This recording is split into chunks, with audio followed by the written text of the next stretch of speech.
and forgive me, Arthur, if I get the title wrong. I believe it is God Does Not Eat Meat, and the actual it's fiction, but the subject matter is the premise of the book is that it's about a very powerful and intelligent hunter who he has an epiphany and realizes the moral depravity of what he's doing, and he becomes an anti-hunting activist. I don't know if he patterned that after Steve Hindy or if he did that intentionally or not, but he's going to throw out that challenge for all of them to read his book and come away holding the same point of view, that they're still pro-hunting.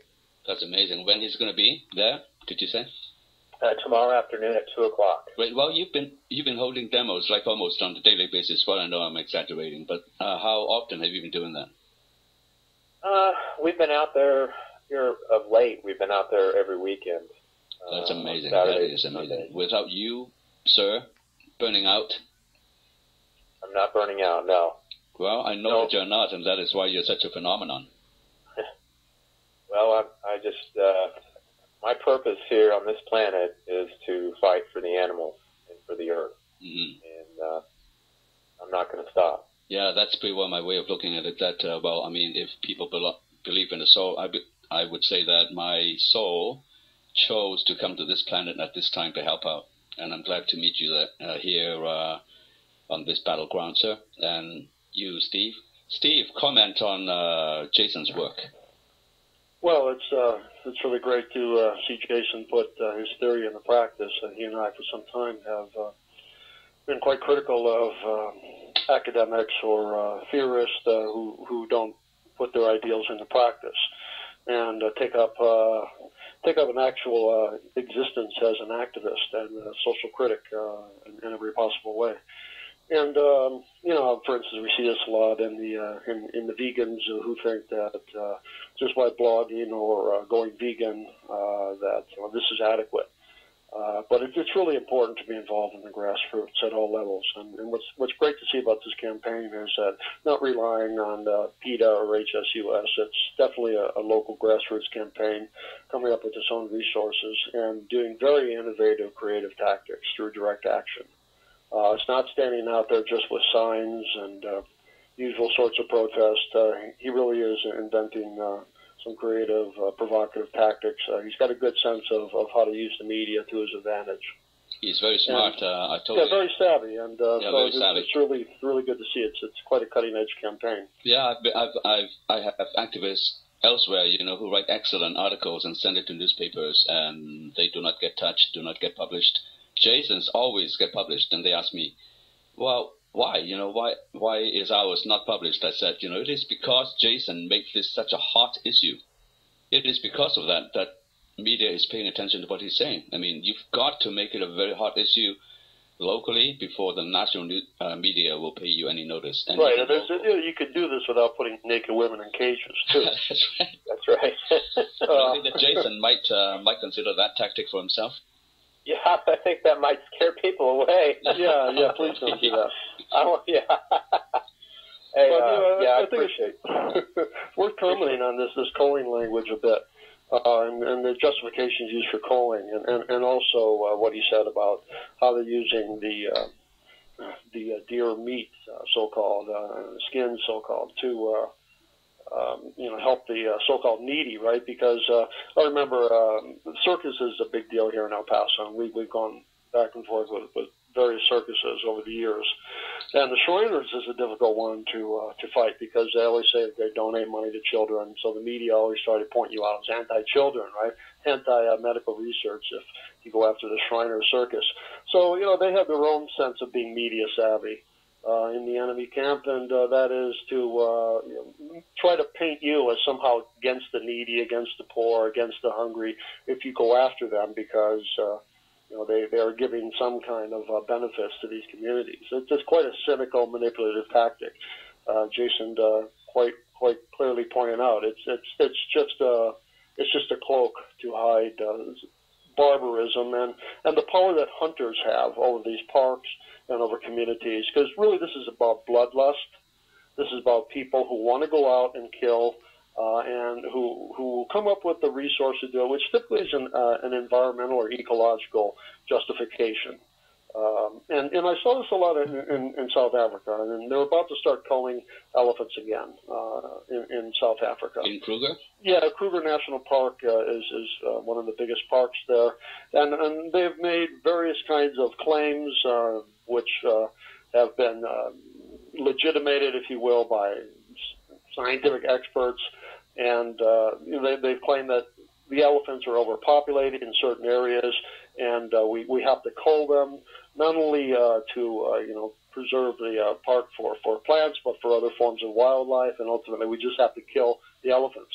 And they start killing as a first solution, not even a final solution, right? But a first solution. Wow, how we quite purposely use Nazi language here, because the whole thing is really reeks of Nazism. Because here you have a population that is considered unwanted.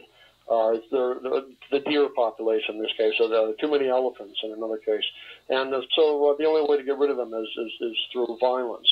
And the language of culling is some kind of ecological metaphor, as if they're being environmentalists. And of course, hunters have always used the excuse of being environmentally protective to justify their killing. Mm-hmm. But it never has an environmental excuse. They've never been able to prove in Kruger that elephants are in fact overpopulating. I don't know what studies they're relying on with the deer here in this case, but I highly doubt this. And they interfere with these populations. Hunting tends to promote overpopulation. I'm sure both of you have adequate data on this. But let me just make this point. It's neo-Malthusianism, and notice the inconsistencies here that quite clearly coming from speciesist grounds. If humans overpopulate in certain areas, and we might just say planet Earth in this case, if humans are overpopulating, we never talk about let's hire sharpshooters and hunters and just take them out. But apparently it's quite fine if deer or elephant are allegedly overpopulating, just to go in and massacre the population. It's the first, not even the final solution, it's the first solution. And they never talk about alternative ways of controlling populations if, in fact, elephants or deer are overpopulating. It's just, again, an excuse to justify bloodlust and killing. Absolutely. You've got your finger on the button. And I've told this story before, and I'll take 1 minute to tell it myself. All these cullings that I've seen, and I've seen it in at least, I would say, 25 states, very intimately, and particularly in Pennsylvania, for example, they were saying that this preserve is being decimated ecologically by an overpopulation of deer, and the hunters, the bow hunters, volunteer themselves as the savior of the community to go in there and take care of that problem for the community free of charge, and so everybody in that community accepted that and became very quiescent, but I and a few activists went into that park on the opening day of the bow hunting season. Of course, there were dozens upon dozens of hunters armed to the teeth with bows and arrows and razor-headed arrows and so on and so forth, and including women.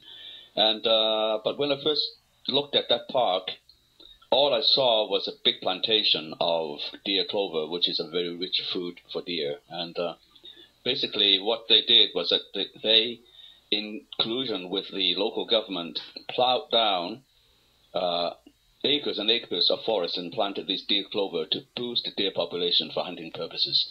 And the general public did not know about it or did not care about it, didn't say anything about it. And even after I've taken the photos of this plantation and presented it in person to the local newspaper, and the newspaper reporter was there with me, and he was exclaiming about that. Well, guess what? The next day in the newspaper article that came out, not a single mention of this plantation, not a single photos that I've taken.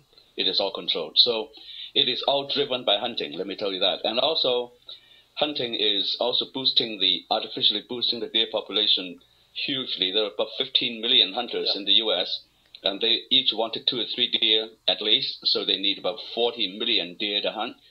And so they boost the deer population nationally, and this brought about a lot of deer vehicle collisions that cost 250 human lives and 1.5 million deer lives. And these 250 human victims are statistically consistent. That means that the hunters know that every single year there will be 250 humans dying because of the action to boost deer population. I consider this murder.